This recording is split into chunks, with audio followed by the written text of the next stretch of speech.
Hey everyone, and welcome back to the channel. Are America's historical treasures about to crumble?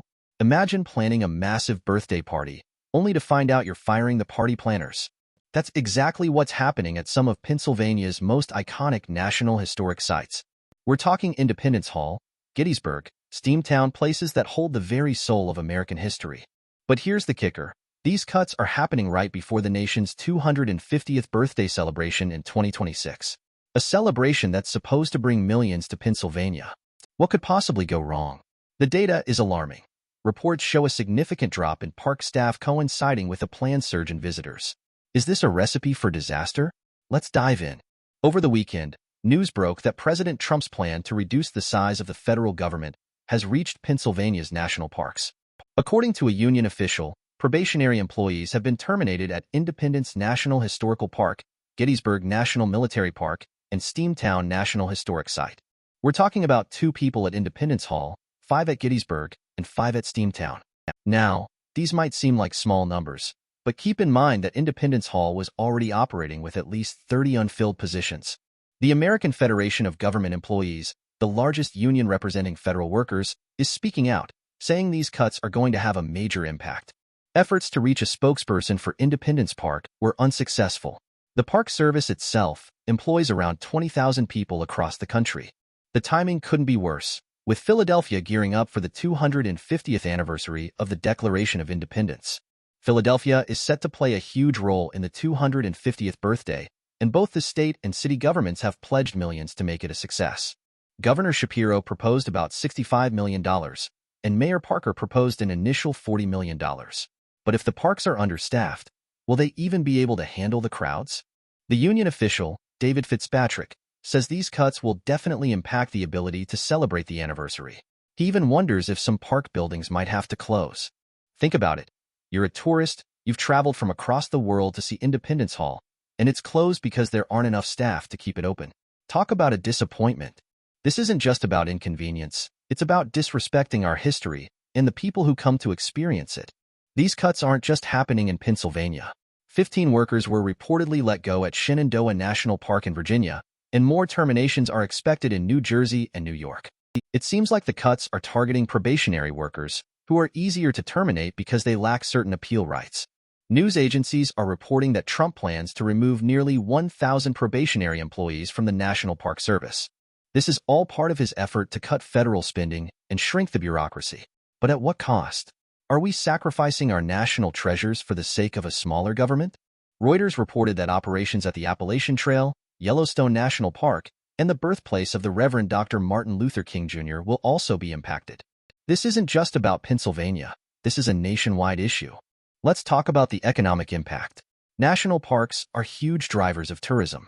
They bring in billions of dollars every year and support countless jobs in local communities. When you cut park staff, you're not just hurting the employees. You're hurting the entire economy. A study by the National Park Service shows that every dollar invested in national parks generates $10 in economic activity. So, these cuts could have a ripple effect, leading to fewer visitors, less revenue, and job losses in related industries like hotels, restaurants, and transportation. This isn't just about preserving history. It's about protecting our economic future. The concept of the multiplier effect in economics really comes into play here, where initial spending generates a larger overall economic impact. Citation: National Park Service Economic Impact Report, 2023. The 250th anniversary of the Declaration of Independence is a huge deal for Philadelphia and the nation. It's a chance to celebrate our history, showcase our values, and attract visitors from around the world. But if our historic sites are understaffed and potentially even closed, what kind of message does that send? Are we really prepared to host this major event if we're cutting resources at the very places that people are coming to see? This isn't just about throwing a party. It's about honoring our past and inspiring future generations. A successful celebration requires careful planning, adequate funding, and a dedicated workforce. Are we setting ourselves up for failure? The union representing federal workers is understandably outraged. David Fitzpatrick, an official with the American Federation of Government Employees, says these cuts are a betrayal of the workers and the public. He points out that these are often the people who are in direct contact with visitors, the ones who answer their questions, provide information, and help them connect with our history. He says the employees were given very little notice and were essentially told to pack their things and leave within an hour. This kind of treatment is not only disrespectful but also demoralizing. It sends a message that these jobs aren't valued and that the workers aren't appreciated. This can lead to lower morale, decreased productivity, and a decline in the quality of visitor services. The union is vowing to fight these cuts and protect the jobs of its members. But will they be successful? This situation highlights the deep political divide in our country. On one side, you have those who believe in smaller government and reduced spending. They see these cuts as a necessary step to balance the budget and reduce the size of the bureaucracy. On the other side, you have those who believe in investing in our national parks and preserving our history. They see these cuts as short-sighted and damaging to our cultural heritage. This is a debate that has been going on for decades, and it's unlikely to be resolved anytime soon. The challenge is finding a balance between fiscal responsibility and protecting our national treasures. Can we find a way to cut costs without sacrificing the quality of our parks and the services they provide? A key consideration here is the opportunity cost of these decisions. What are we giving up by choosing to cut funding for national parks? Now, some might argue that these are just probationary employees, and their departure won't have a significant impact. They might also argue that the National Park Service is bloated and inefficient, and these cuts are a necessary step to streamline operations. But the union argues that these employees are essential to the functioning of the parks and that their departure will definitely be felt. They also point out that the parks are already understaffed and that these cuts will only make the situation worse. Furthermore, it's worth mentioning that the attrition rate for probationary employees is often higher due to the lack of job security, which can lead to a vicious cycle of understaffing and decreased morale. We need to consider all sides of this issue before drawing any conclusions. Let's look at the numbers. What percentage of the park's workforce are these probationary employees, and what are their specific roles? This data will help us understand the true impact of these cuts. This isn't the first time that national parks have faced budget cuts and staffing shortages. Throughout history, there have been periods of both growth and decline for the National Park Service.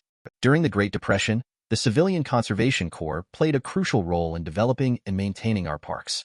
But in more recent times, budget cuts have become more common.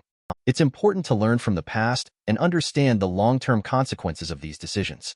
Are we repeating the mistakes of history by underfunding our national parks? We need to examine the historical record and see what worked and what didn't in previous situations. This will help us make informed decisions about the future of our parks. At the end of the day, this is all about the visitor experience. National parks are meant to be places where people can connect with nature, learn about history, and create lasting memories. But if the parks are understaffed, poorly maintained, and potentially even closed, that experience is going to be diminished. We need to think about the impact on families, students, and tourists who come to these parks expecting a certain level of service and quality. Are we providing them with the experience they deserve? This isn't just about numbers and budgets. It's about people and their connection to our national heritage. A survey of park visitors could provide valuable insights into their experiences and concerns. So, what are the long-term solutions? How can we ensure that our national parks are adequately funded and staffed so they can continue to serve the public for generations to come? One option is to increase funding through congressional appropriations. Another option is to find alternative sources of revenue, such as private donations or corporate sponsorships. We could also explore ways to improve efficiency and reduce costs without sacrificing the quality of visitor services. The key is to find a sustainable solution that will ensure the long-term health and vitality of our national parks. This requires a collaborative effort from government officials, park staff, and the public. What innovative solutions can we come up with to address this challenge? This is a critical moment for our national parks. The decisions we make today will have a lasting impact on our history, our economy, and our visitor experience. We need to raise awareness about this issue and demand action from our elected officials. Contact your representatives and let them know that you support funding for national parks. Share this video with your friends and family and encourage them to get involved. Together, we can protect our national treasures and ensure that they remain vibrant and accessible for generations to come. Let's make our voices heard and demand a better future for our national parks. What are your thoughts on this issue? Share your comments below, and let's start a conversation. Thanks for watching, everyone. This is a developing story, and we'll continue to provide updates as we learn more. Don't forget to subscribe to our channel for more in-depth analysis of important issues. And remember, our national parks are a treasure worth fighting for. Let's work together to protect them for future generations. Until next time, stay informed and stay engaged.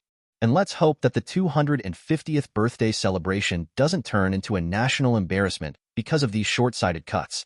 We'll see you in the comments.